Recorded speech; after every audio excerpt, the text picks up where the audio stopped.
Hello and welcome back to another video. So today, hopefully you can hear me alright, we're going to be oiling some handles of some nice tools.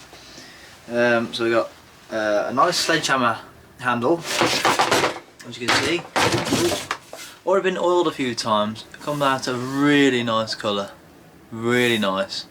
Bought it years ago, only cost me $3.99, genuine hickory.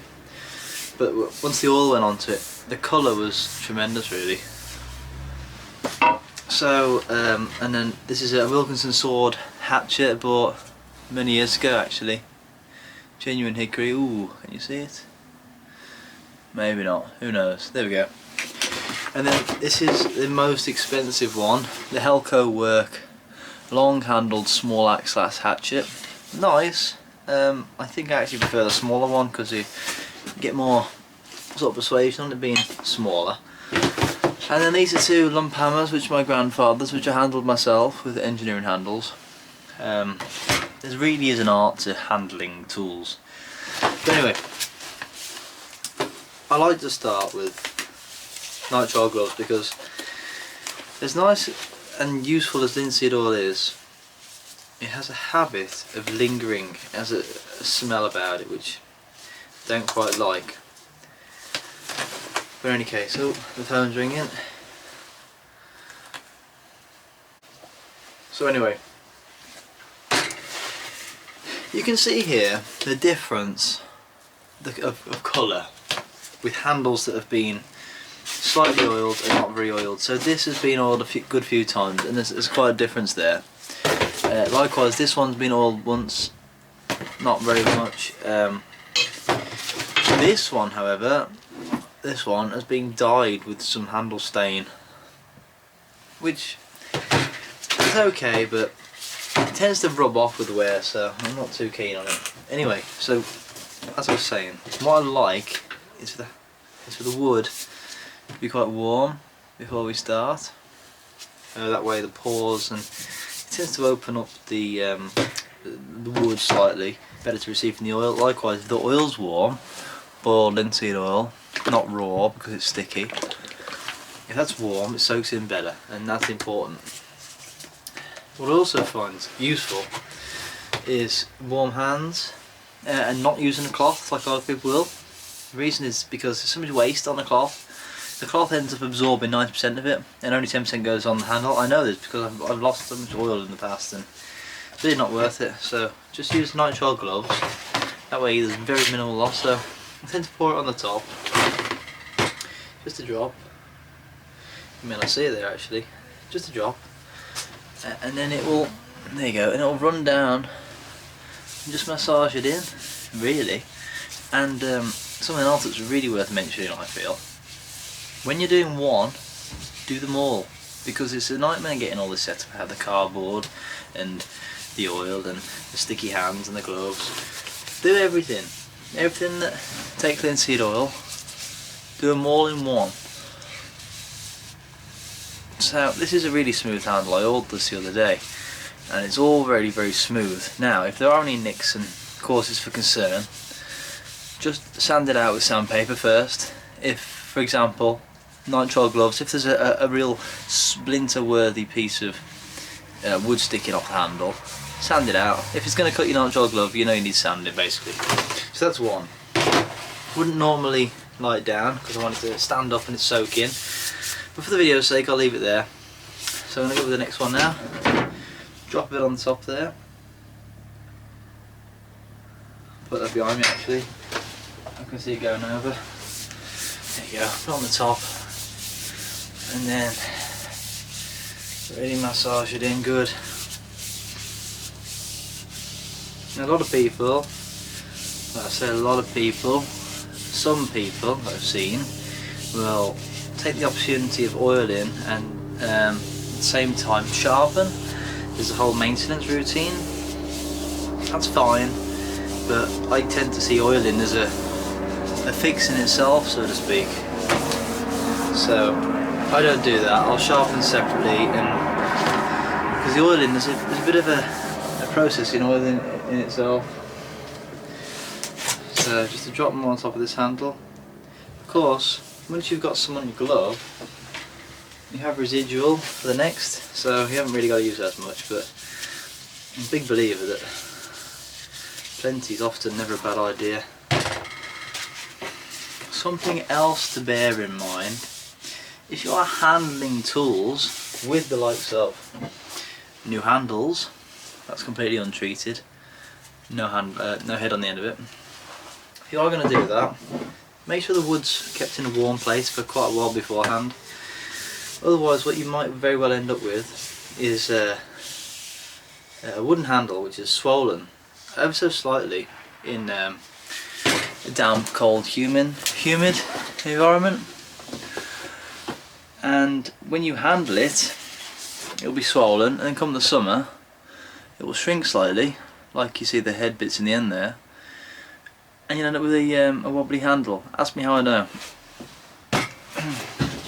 So yeah, once that's massaged in, I'll leave them in a warm spot, stood up, only stood up, don't let the oil soak into the cardboard, stood up like so for at least 15 minutes, half an hour or so, and then wipe it off with a lint-free rag such as this, just to get the excess off, otherwise it will go sticky and tacky and you don't want that. So I'll show you that when it's dried off, we'll come and wipe it off together. I almost forgot, we've got this one to oil as well. It's an old sledgehammer. Well, it's not old actually, it is old. I've owned it for years, but it's brand new, it's never been used. Sledgehammer handle. A good job of that. In the end, you might be able to see that even. Lovely, and it really does soak into the end grain. You can watch it just disappear into the end grain, in fact. A lot of the time, a lot of that's actually just disappeared. Go all the way along and give it a real good coating in this, just to bring that colour out, because you see the colour of the oil, ultimately, cumulatively, that is the colour that is ends up in the handle. So if you've got pale ash or pale hickory treated like this, and you like a darker colour like I do, don't worry about it. It will come. It just requires lots of layers of oil, and actually a little bit of dirt to get in those layers between.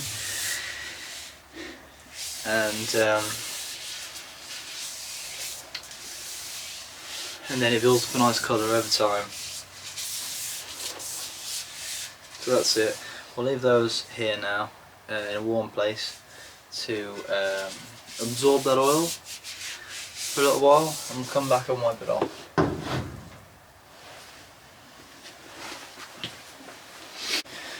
Okay, so we're back again. It's always a good idea to keep these nitrile gloves on, and also I don't mind getting a bit of linseed oil on the metal.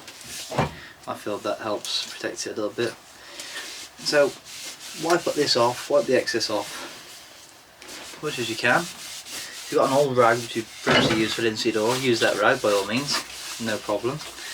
And actually helps prevent wasting things. So yeah, just get that nice and in there. If it generates a bit of heat when you're wiping it, so be it. A little bit over the metal as well, because I feel a layer of oil of any sort can't be bad for metal, especially in, like I say, somewhat humid environments. So that's two. Get this one, give it a good old, really go for it, you know. This is a nice 4-pound sledgehammer, really nice, well, lump hammer, very nice. Grandfather's, I could say. You can, don't be shy about putting a little bit of oil in the end of there as well, just to keep that swelling up in there, which will aid head grab to the handle, if you like. So that's one other thing. This hatchet is to die for. I mean, look at the colour on that, you gotta love that. Genuine hickory as well, that's all natural colour. That is just wonderful, love that. Like I say, it didn't come that colour, not at all. It was years ago, but similar to that. But yeah, give it a good one of these.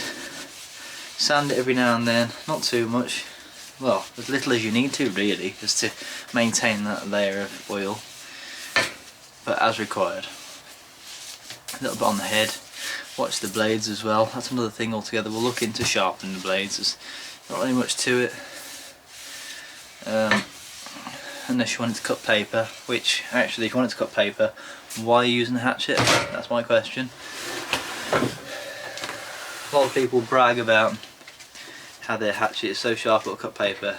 It's a skill, but actually that's what we want knives to do. Better still, scissors. So yeah, wipe all that excess off. And actually, so when I wipe this excess off, I'll put them somewhere extra warm, like near a radiator or in front of a fire, even better, just to really get that wood warm, get it to absorb the oil, you know what I mean, and cure properly. And that's when it begins to take on its own properties of cured oil. But you can use another unsoiled rag after you've taken the initial heaps off to get the extra bits off, just to ensure it doesn't remain sticky. But whatever you do, wipe it off, in my experience, unless you're using so little that it's just, but it's hard to control, really is hard to control how much oil comes out. Another thing as well for head preparation, don't be shy to just get a bit of that on there. It's good stuff. Just give it one of them, just a coat, just coat him. That's all you want, nothing major, nothing special, just coat him. And that just keeps him slick, keeps the dirt off, and then he's good against humidity then, in many ways. So I don't think that's a bad idea at all. Just coat him, keeps him clean. And from a health and safety point of view, not that we like that too much over here, but wear the gloves, because oily hands annoys me. Right, that's it. Thank you very much for watching. I'll see you on the next one.